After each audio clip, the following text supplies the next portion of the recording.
అదే RTV app వార్తల్ని క్షణాల్లో చదివే అవకాశం ఉంటుంది. ఒక న్యూస్ పేపర్, ఒక టెలివిజన్ ఛానల్ మీ చేతుల్లో ఎప్పుడూ ఉంటాయి. రాష్ట్రంలో రోజు రోజుకి ఉష్ణోగ్రతలు పెరిగిపోతున్న నేపథ్యంలో రానున్న రోజుల్లో ఉష్ణోగ్రతలు ఏ విధంగా ఉండబోతున్నాయి, ఎలాంటి జాగ్రత్తలు తీసుకోవాలని చెప్పి మనకు విశాఖ వాతావరణం డైరెక్టర్ సునంద మనతో పాటు ఉన్నారు. మేడం చెప్పండి, రానున్న రోజుల్లో ఉష్ణోగ్రతలు ఏ విధంగా ఉండబోతున్నాయి, ఎలాంటి జాగ్రత్తలు తీసుకోవాలి? రానున్న 1 వీక్లో కూడాను టెంపరేచర్స్ కొంచెం అధికంగా కనబడుతున్నాయి. సాధారణం మీద కోస్తా జిల్లాల్లో అయితే కనుక సాధారణం మీద 2 to 3 degrees అబవ్ ఉంటున్నాయి. అలాగే రాయలసీమ జిల్లాల్లో అయితే కనుక 2 to 4 degrees కూడా ఉండే అవకాశం ఉంది. ఇప్పటికే అనంతపూర్, కర్నూలు జిల్లాల్లో 40 degrees అలా రికార్డ్ అవుతున్న పరిస్థితి ఉంది. సో రానున్న రోజుల్లో అంటే రానున్న 1 వీక్ కూడాను టెంపరేచర్స్ ఎక్కువ ఉంటాయి. ముఖ్యంగా రాయలసీమ, తెలంగాణ జిల్లాల్లోని ఆనుకున్నటువంటి కోస్తా ఆంధ్రాలో ఉన్నటువంటి జిల్లాలు, వాటిలో ముఖ్యమైన విలేజెస్లోనూ అలాగే పట్టణాల్లోనూ కూడా టెంపరేచర్స్ కొంచెం ఎక్కువ ఉంటాయి. నార్త్ క్యాప్, సౌత్ క్యాప్లో పోలిస్తే సౌత్ క్యాప్లో టెంపరేచర్స్ ఎక్కువ ఉంటాయి. నార్త్ క్యాప్లో మొత్తం అంతా కూడాను ఒక సాధారణ మీద 2 to 3 degrees అబవ్ ఉంటున్నప్పుడు పార్వతీపురం, విజయనగరం అనే ప్రాంతాల్లో మాత్రం కొంచెం టెంపరేచర్ ఎక్కువ ఉంటుంది. అంటే సౌత్లో ఎట్లాంటి హై టెంపరేచర్స్ ఉంటాయో ఈవెన్ ఈ కొంత ప్రాంతంలో మాత్రం టెంపరేచర్ కొంచెం ఎక్కువే ఉంటుంది.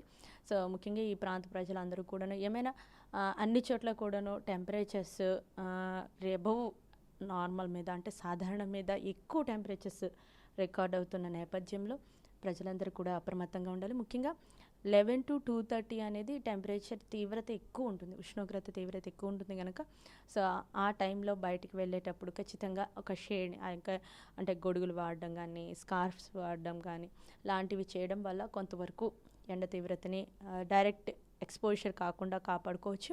రెండవది ఏంటి అంటే బయటకు వెళ్ళేటప్పుడు ఖచ్చితంగా వాటర్ అనేది ఎక్కువ తీసుకుంటూ ఉండేటట్టు చూసుకోవాలి.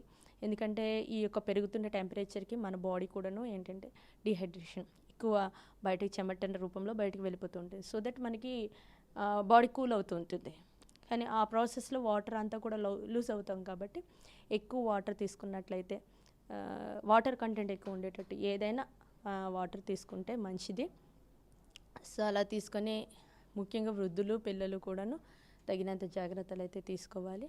అండ్ బయట పనిచేసే వాళ్ళు కూడాను, రైతులు, బయటకు వెళ్ళే వాళ్ళు కూడాను తగినంత జాగ్రత్తలు అయితే తీసుకోవాలి. మేడం, రెగ్యులర్గా వచ్చే కన్నా నెల రోజుల ముందుగానే అసలు ఈ టెంపరేచర్స్ హెవీగా పెరగడానికి గల కారణం ఏంటి చెప్పండి? అంటే ముందు నుంచి చెప్పుకునేదేనండి, ఎల్నినో ప్రభావంతో మనకి మార్చిలోనే హై టెంపరేచర్స్ ఉన్నాయి. ఈవెన్ ఏప్రిల్, మేలో కూడాను టెంపరేచర్స్ ఎక్కువగానే ఉంటాయని ఇప్పటికే అంచనాలు వేయడం జరిగింది. ఈవెన్ సాధారణ మీద 5 degrees అబవ్ కనుక రికార్డ్ అయితే ఈవెన్ వడగాలులు కూడా ఉండే అవకాశం ఉంది. ఎప్పుడైతే మన చుట్టుప్రక్కల ఏమైనా ఒక ఉపరితల ద్రోణి కానీ, ఆవర్తనం కానీ ఉన్నట్లయితే అప్పుడు కూడా కొంచెం టెంపరేచర్ సినారియో మారుతుంది. అంటే ఒక చిన్న ఉదయం అంతా ఎండ ఉన్నా కూడా సాయంత్రం అట్లు తేలికపాటి జల్లులు 1-2 చోట్ల ఉంటాయి. ప్రస్తుతం అయితే అలాంటి పరిస్థితి లేదు. ఒకవేళ ఉన్నా కూడా కొంత ఏరియా వరకే ఆ పరిస్థితి ఉంటుంది. సో అక్కడ కొంచెం టెంపరేచర్ క్రమంగా ఉంటాయి. బట్ రిమైనింగ్ ఏరియా అంతా కూడా ఏంటంటే టెంపరేచర్స్ అన్నీ కూడా పెరుగుతున్న పరిస్థితి అయితే కనబడుతుంది. సో ఈ పెరుగుతున్న ఉష్ణోగ్రతల దృష్ట్యా బయటికి వెళ్ళే వాళ్ళు ఎవరైనా కూడా ఈ పర్టికులర్ ఈ టైమింగ్స్లో తగినంత జాగ్రత్తలు అయితే తీసుకోవాలి. మేడం, ఇది ఏప్రిల్లో సాధారణంగా ఎక్కువ వడగాల్పులు అది ఎక్కువ ప్రభావం చూపించే అవకాశంలో ఈ సంవత్సరం ముందుగానే వచ్చింది. అలాగే ఏ నెల వరకు ఎంతవరకు ఉండే అవకాశం ఉంది మేడం? మే నెల వరకు కూడా ఈ పరిస్థితి కొనసాగే అవకాశం ఉంది. ఓవరాల్గా మనము ఇండియా లెవెల్లో చూసుకున్నట్లయితే మొత్తం సౌత్ పెనిన్సులార్లో ఉన్నటువంటి ఆల్మోస్ట్ అన్ని రాష్ట్రాల్లో కూడాను టెంపరేచర్స్ ఎక్కువ ఉంటున్నాయి. మన చుట్టుప్రక్కల ఉన్నటువంటి ఒడిశా, కర్ణాటక, తెలంగాణ ఈ ప్రాంతాలన్నింటిలోనూ కూడా ఓవరాల్గా సౌత్ పెనిన్సులార్ రీజియన్ అంతా కూడాను టెంపరేచర్స్ ఎక్కువ ఉన్నాయి.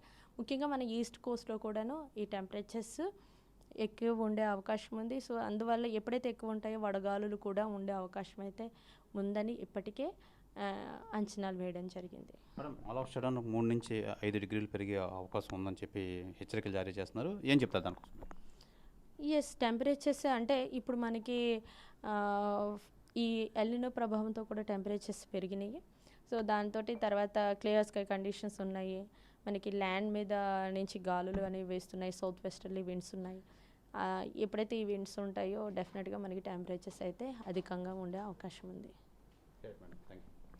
ఇది ఎలినో ప్రభావం వల్ల ఈ సంవత్సరం అధిక ఉష్ణోగ్రతలు ఉన్నాయి. అలాగే నెల రోజుల ముందు నుంచి ఈ వడగాల్పులు వీచే అవకాశం ఉంది. కాబట్టి అందరూ తగు జాగ్రత్తలు తీసుకోవాలి. అలాగే రానున్న రోజుల్లో ఈ ఉష్ణోగ్రతల సంబంధించి ఈ ఎక్కువగా నీరు తీసుకొని ఈ వడగాల్పుల నుంచి అందరూ దూరం అవ్వాలని చెప్పి విశాఖ వాతావరణ కేంద్రం డైరెక్టర్ సునంద తెలియజేస్తున్నారు. కెమెరామెన్ అజయ్తో శివరామకృష్ణ RTV విశాఖపట్నం నుంచి.